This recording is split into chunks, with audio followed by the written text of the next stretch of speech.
Don't have the test graded yet. I'm working my way through them.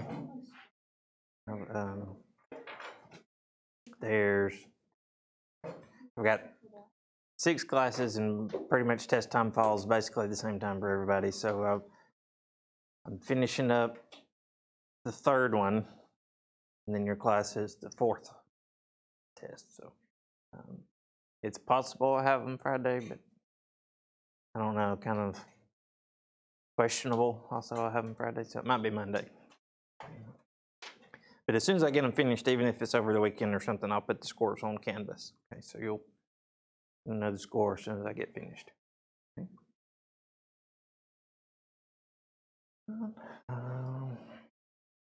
You may have just any kind of general questions or anything.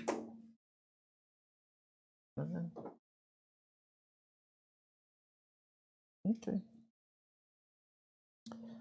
Well, we're moving into a new chapter then. Moving into chapter 4, and in chapter 4, we're doing rates and ratios and proportions and percentages. So we do have we're a little more calculation heavy in this chapter, but the calculations are not real hard. Okay? It's just either where you're multiplying or dividing, so it's not anything real heavy as far as calculations. All right, and especially this section, a lot of this section, we're just talking about how to write down rates, so we don't have too much to do with them. It's not bad. Okay, so a few things we want to be able to do. We want to be able to write rates as fractions. Don't panic just because we got fractions. Okay, they're not bad. We're gonna look at proportional equations, solving those, and then figure out how to calculate a unit rate. That's not hard either. So, and this is a pretty light section, so that's nice, right? When you get one of those. Okay. So first, I guess we need to define a rate if we're going to be working with them. There's kind of a gray area between what you call a rate and what you call a ratio. We'll see ratios later. Here they give our definition as a rate is a fraction used to compare 2 quantities, and it says they're not necessarily the same units. So sometimes people will call it a rate whether they're the same units or not. But the ones today, we're mostly going to be looking at ones where we're not dealing with the same units on the top and on the bottom.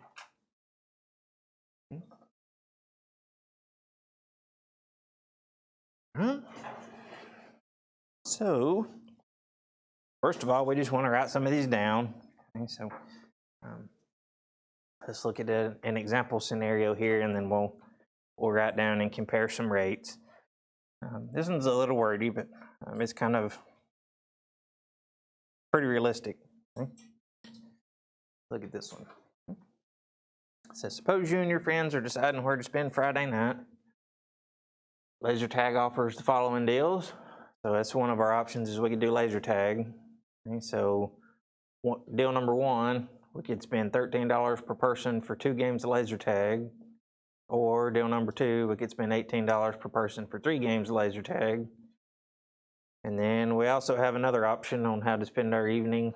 It says the county fair is offering $20 wristbands. It allows us to ride all we can ride for the night. And we're trying to decide where we're going to spend the evening. Here, we're not necessarily trying to come up with like the best buy or anything. We're just trying to write the rates down so that when we're having a discussion with our friends, we can decide which one we want to do. We don't necessarily want the mathematically optimal situation. We're just trying to make a decision as a group of friends. And if you've tried that before, you know it can be difficult to get everybody to make a decision. So we're trying to help with that on this one. So what we want to do, we're thinking it's going to take about 30 minutes to play a game of laser tag. Or if we go to the fair, we're going to stay for 2 hours from 8 to 10. And we just want to write the rates down so we can make a comparison. And so again, no right or wrong choice on what we do. We just want to be able to look at the different rates. Okay? So let's see. I'm going to call them laser tag 1, laser tag 2, and fair. Okay? So let's look at our 3 options again. So our first possibility is we could spend $13 per person for 2 games. If we're saying it's going to take us about 30 minutes to play a game of laser tag, 2 times 30 minutes would be 60 minutes, right? Or you could say an hour. We'll just do it in minutes here. And so one rate, our first laser tag deal, would be that we could spend $13 for 60 minutes of laser tag. Or you could write it as an hour. It's okay to write it 1 hour. It doesn't tell us what units to use. We're just writing it like a fraction. Deal number 2 says we could pay $18 per person for 3 games. Again, we're thinking 30 minutes per game, so 3 times 30 minutes would be 90 minutes. So we could spend $18 for 90 minutes of laser tag.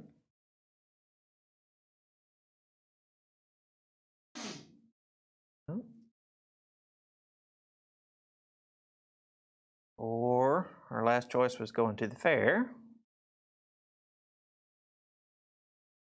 There it says the county fair is offering $20 wristbands. And we've already apparently decided that if we go to the fair, we're going to stay from 8 to 10, so 2 hours. So there we could think about spending $20, and you could do 120 minutes, or you can do 2 hours. It doesn't matter on this particular problem. Just wants us to write the rates down.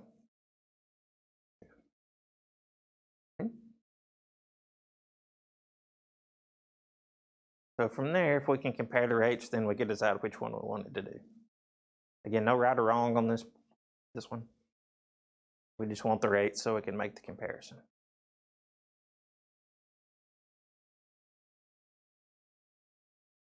Let's not writing those down. We'll just write them down like a fraction. One thing I did not do when I wrote mine down, so on this one I did money on top and time on the bottom.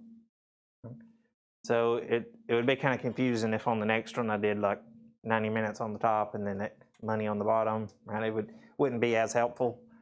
So usually when we're comparing rates, we want the tops to be the same and the bottoms to be the same types of numbers.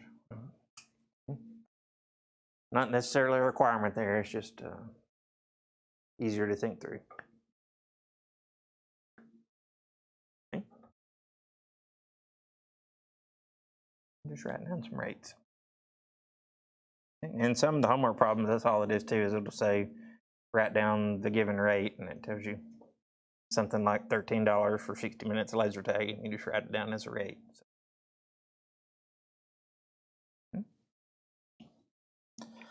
All right, that's a rate. Let's look at another example here. Get to it. This one says foods in bulk. Apparently that's a store. Offers 30 pounds of candy for $64.49 on its website. Which of the following fractions represents the rate given by their website? So here we're just really talking about the definition of a rate.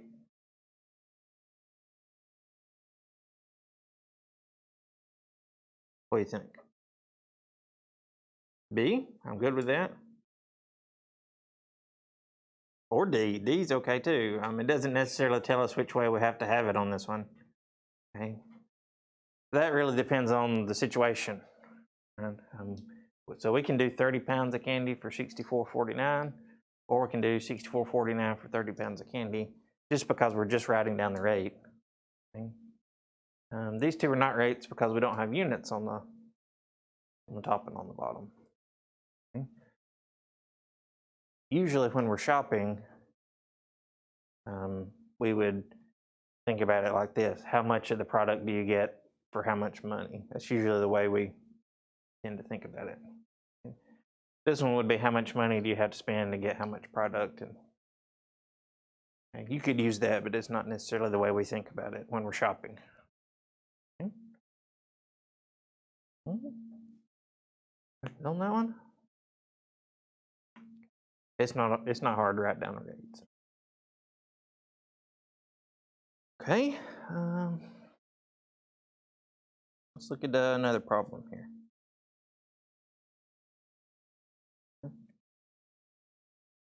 One says, as a college graduation present, Katie's parents helped her buy her first new vehicle. She chose one that claims a fuel efficiency of 29 miles per gallon, MPG for short. You're probably familiar with that on the highway. We want to check the actual miles per gallon on Katie's new car if she drove 309 miles on 11 gallons of gas. Okay. So how can we do that? How can we figure out her miles per gallon?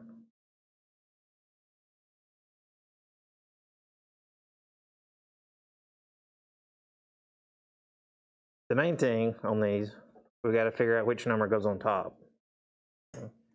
And we do have one in particular that needs to go on top on this one, because it's not just asking for any rate, it's asking for a particular rate. It's asking for miles per gallon. So a good clue in the wording on these is if you see the word per, and that usually tells you that's going to be the fraction bar, that's where you divide.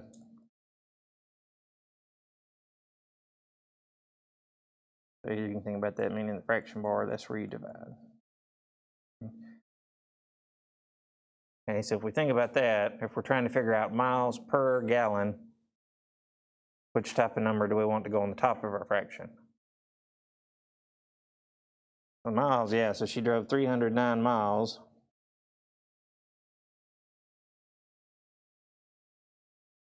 Per, we need how many gallons?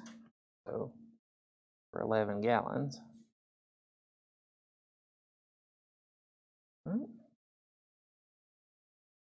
And then there, if we want to figure out miles per gallon, we just divide. So 309 divided by 11. And so that's like a little bit over 28 miles per gallon. I just rounded to one decimal place. It didn't tell us how many decimal places to use. So.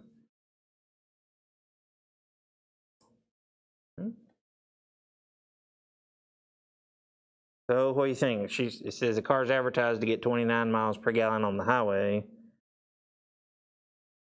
What do you think about that claim? You think that seems reasonable? Yeah, it doesn't tell us what kind of driving she's been doing. I don't know how much you know about fuel efficiency in cars and things, but you get better gas mileage on the highway when you're not having to start and stop as much. So usually you'll see on fuel mileage, you'll see a CD number and then a highway number. So CD number is thinking about you being in like traffic lights and traffic, and we're starting and stopping more. So highway would be like best case scenario here, and she was just a little bit under that, so pretty close.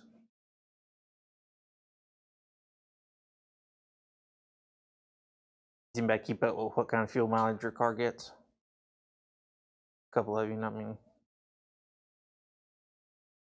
lot of them now have it like built in electronically.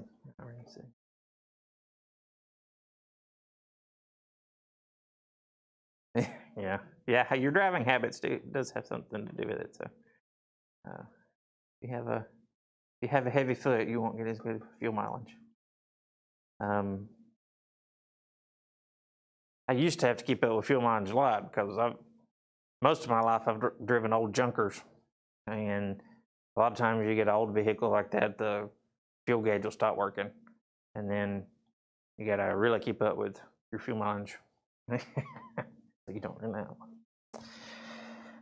Okay. Let's look at another one.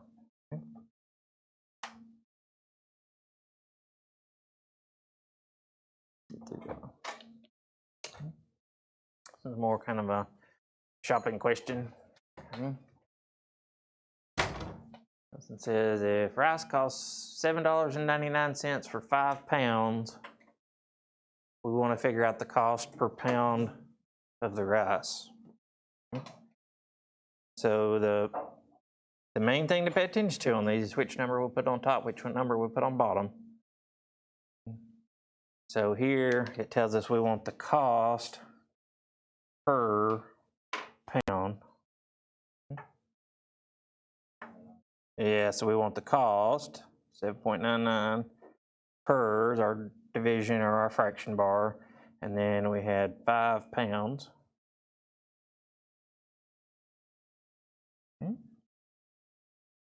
And then if we want to figure that out, we can just divide. So 7.99 divided by 5.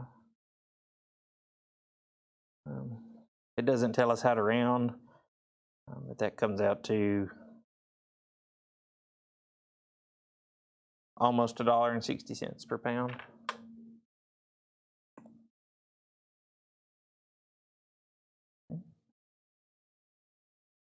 So you could round it to $1.60.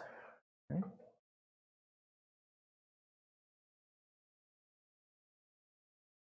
And we could write it out here. We could say per pound.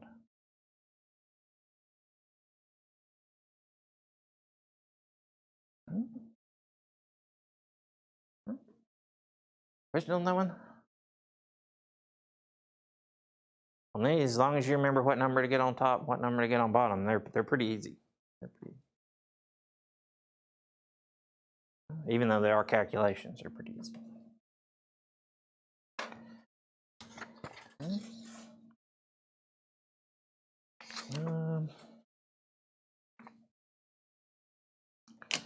All right, so one other thing we want to be able to do here, we want to be able to set up a proportional equation. And that might sound bad, but all we're doing is we're taking two rates that we know have to be equal to each other and making an equation out of that. So really we'll have one fraction equals another fraction because we're adding these rates as fractions. And what that lets us do is if we don't know part of one of our rates, we can solve for it. So a little bit of algebra here, but it's not much.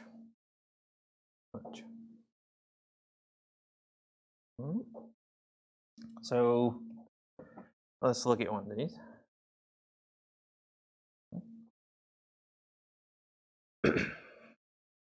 And we're going back to our fuel mileage. Yeah. This one says, how much gasoline should Katie have used after driving 243 miles in her new car that boasts 29 miles per gallon? We want to set up a proportional equation and figure out our answer here. Okay. So the thing to focus in on is how we're going to set our rates up.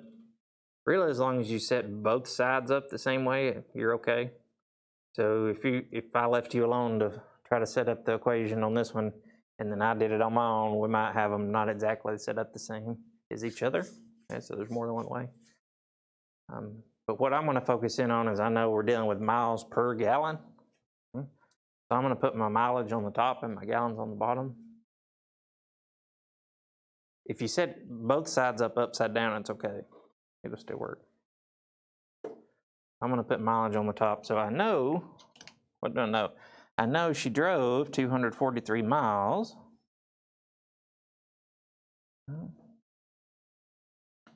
And the question it's asking us is how many gallons of fuel, how many gallons of gasoline did that take her? So pick a variable. Okay. And you can use X if you want to, but use whatever variable you want to. Guess I'll be generic and use X. Okay, so that's one rate.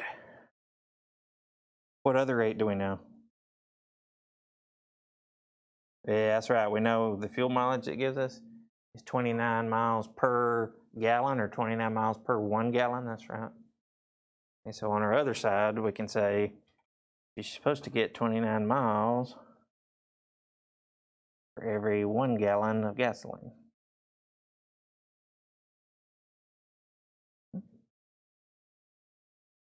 And then some of you may remember how to solve these. Yeah, that's right, that's right. So this might seem familiar. If you have one fraction equals another fraction, you can do what we call cross multiplying. So like the top of this one times the bottom of this one, the top of this one times the bottom of this one, and those two numbers still have to be equal. Okay, so we'll still have an equal sign in the middle. So here if we do 243 miles times 1 gallon, at the top of the left times the bottom of the right, get 243. That has to equal. So now we're going to do the bottom of the left times the top of the right, and I'm kind of glossing over the units here because we don't really have to pay that much attention. So x times 29 is 29x.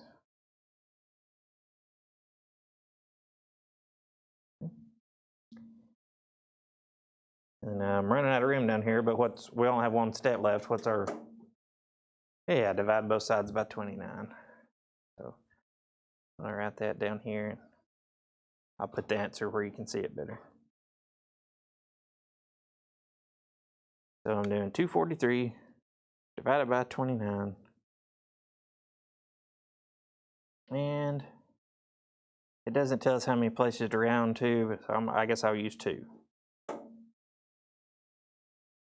8.37, or really 8.38 if you round correctly. Okay. And then I didn't pay that much attention to the units as I worked through the problem because I already knew what my answer was supposed to be in. My answer is supposed to be how much gasoline or how many gallons of gasoline. So we've got 8.38 gallons.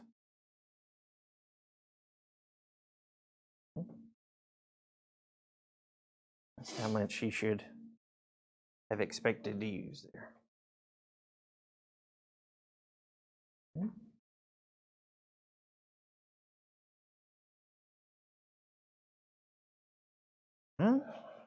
Questions on that one? You okay with the cross multiplying? That kind of remember doing that maybe with some other stuff.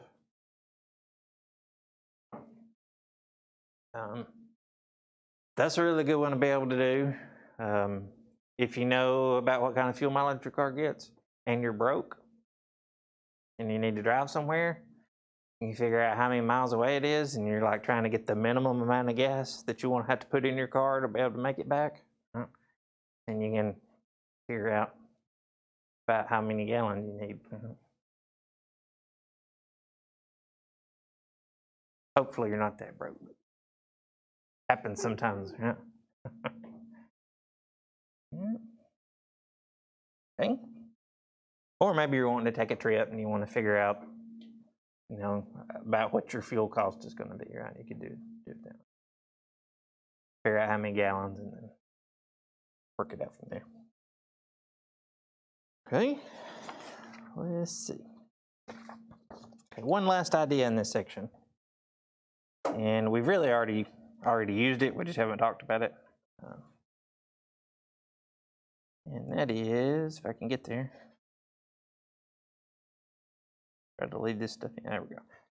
Idea of a unit rate. Okay. Lots of times when we're using rates, it's helpful to have that rate in the form of a unit rate. Okay. So we really already used one of these when we were talking about miles per gallon, because the idea is that a unit rate is a rate where the denominator, okay, the bottom is 1 unit. So when we were saying that her car could drive 29 miles per 1 gallon of gasoline, that was a unit rate. Okay. And it probably, if you think about it for a second, it probably won't take you long to figure out why unit rates are helpful. Because if they advertise the fuel mileage for your car as being 270 miles for every 17 gallons of gasoline, then that's just, you have to think way too hard to figure out how far you can go and if that's good or bad. So it's nice, it's just easier to use and easier to think about if we just have a single unit as our denominator. Okay. All right, so let's find some unit rates. Okay, and this is also really helpful shopping too. Okay, when you're doing price comparisons. So we've got one set up kind of like that. Okay, this one says find the unit rate for each of the following types of wood mulch at the local garden center. Okay. So the idea here, we want to figure out what the unit rate is for each one of these so we can figure out which one's the better buy. Okay? Which one has the best bang for the buck, if you will. All right, so A, we're dealing with pine bark mulch. It says it's $3.77 for 3 cubic feet. That's how we're measuring how much we're getting there. So you can do a unit rate with either number on top or on bottom. Okay, so here we want to think about if we're shopping, okay, is it going to make more sense for us to figure out how much stuff we get per dollar or how many dollars we need to spend per unit of stuff? And usually the way we think about it is we figure out the amount of stuff we get per dollar is usually how that's represented. Okay? You could do it either way. So normally our money is going to go on the bottom. Okay? So here, this one says we get 3 cubic feet of mulch per $3.77. So our unit rate here, I imagine we're going to have to round a little. We do 3 divided by 3.77. Or am I? No, I'm doing it backward. I'm sorry. We normally do. That's great. We normally don't think about it that way. We normally think about it with the money on top, not on the bottom. Okay, don't listen to the math teacher. Okay, we normally do the money on top, not on the bottom. Okay.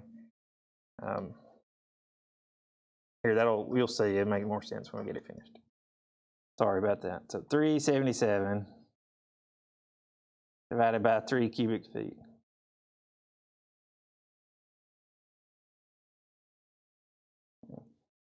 Then if we do that, okay, it'll make a little more sense. 3.77 divided by 3 cubic feet, okay, tells us the cost, which is, if we round to the nearest cent, that's $1.26 per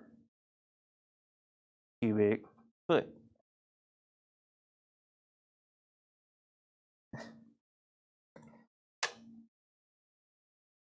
That's usually the way we think about it. The cost per unit. Or there we would, if you're shopping, you call it the unit price. The unit price. Okay. We want to do the same thing for the other two. And so we can make a nice, easy comparison. Right, so B, we've got aromatic cedar mulch. That sounds expensive. $3.98 divided by 2 cubic feet.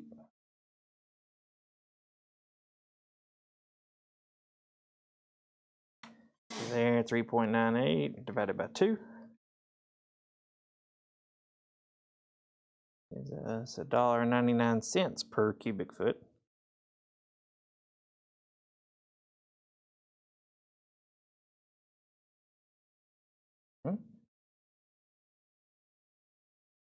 And then our last one I'll do on the next slide. So $3.33 for 2 cubic feet for the evergreen red mulch.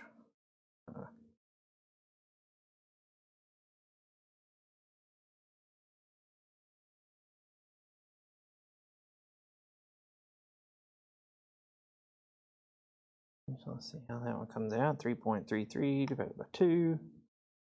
If we round to the nearest cent, that is $1.67 per cubic foot.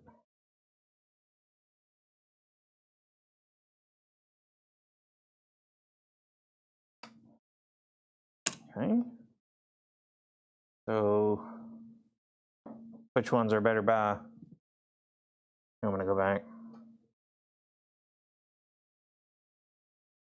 Pine bark's cheaper. Pine bark's the cheapest. $1.26 per cubic foot. And you may be able to figure that out without changing it to a unit rate. But it's much easier if it's listed as a unit rate. Okay. And that may not always be the case. You may not always be trying to get exactly the cheapest thing. Okay, but you can still use unit rates to help you make decisions. Like you might be able to say, well, I would kind of like to have the aromatic cedar mulch. Okay. And then you get down to the unit rate and see how much more it is per cubic foot and say, well, maybe it's not worth that to me. So maybe instead of the cubic or the cedar, okay, I'll spend a little bit more. Okay, but go with the third one, whatever it was, evergreen red mulch. Okay, so you're not necessarily always having to be looking for the cheapest thing, okay, but you can still use unit rates to help you make decisions. Questions on that one? Not after I got straightened out?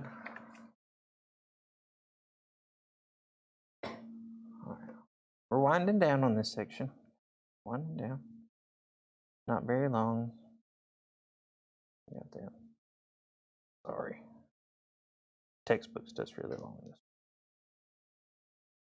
All right, let's look at this one. We'll do a little bit of a sciencey question on this one. Well, this one says we've got some helium gas placed in a container fitted with a porous membrane.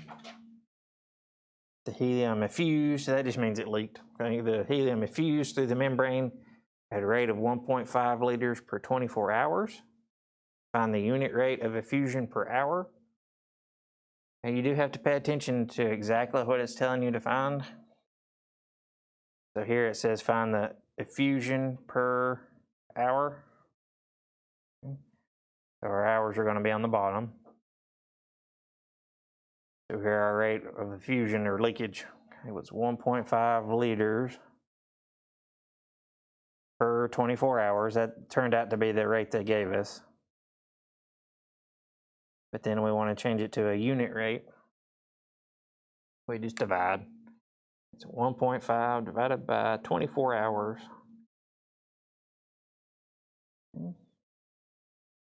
So I got 0.0625, and that'll be liters per hour. Or probably they would write it liters per hour.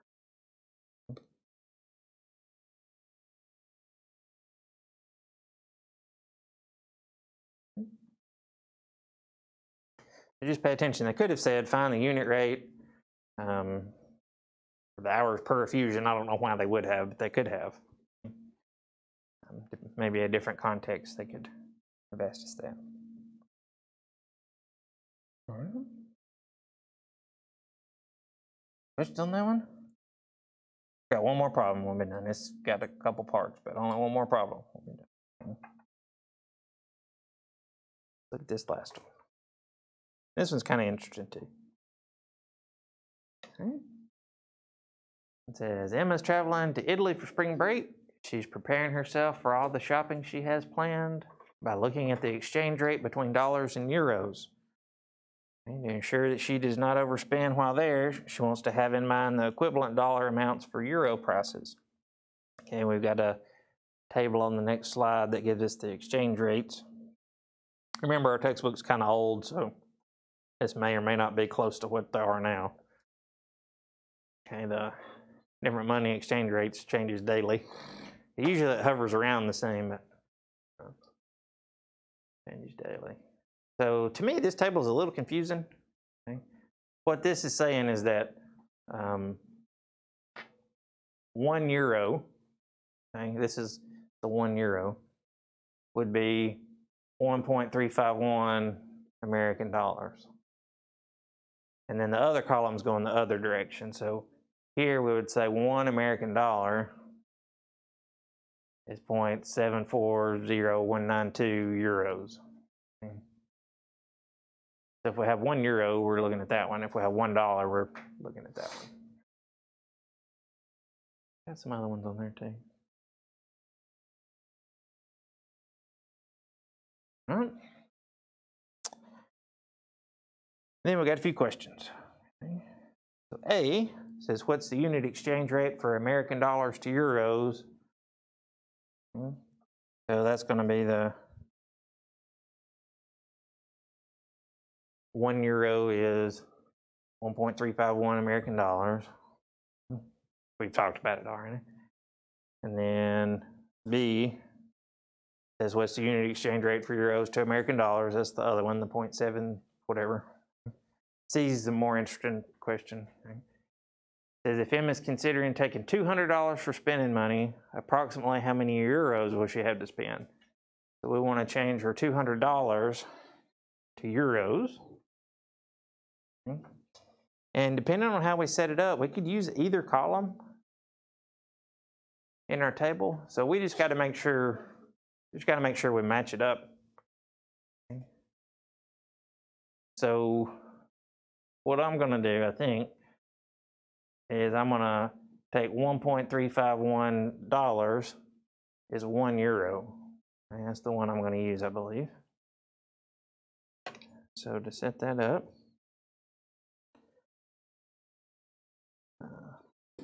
say 1.351 euros. And I can't draw the symbol for euro really well, so I'll just write euro. Okay. Is $1. Okay. And I know she's taken $200, so I'm going to put that on the bottom so it matches up.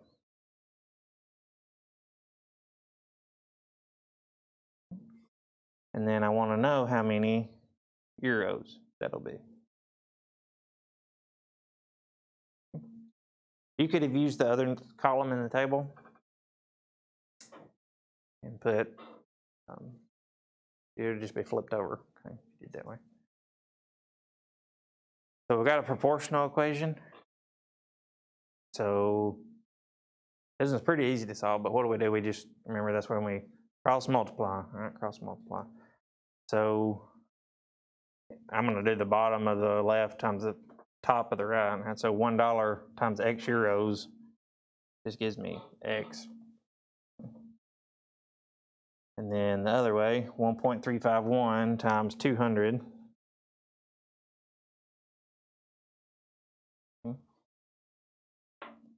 Gives me 270.2. Since I know I'm dealing with money, I'll add a 0, and that's euros.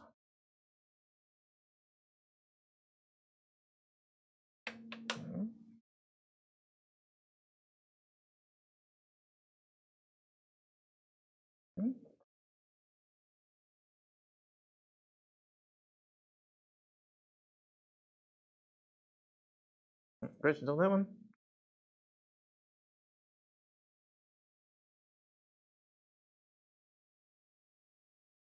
Pick their own one. All right. So that's it. This one. Okay. If you didn't get on the, we got a little yellow piece of paper today. Right? So if you didn't get on the little yellow piece of paper, make sure you get on there. Other than that, I'll see you next time. Okay.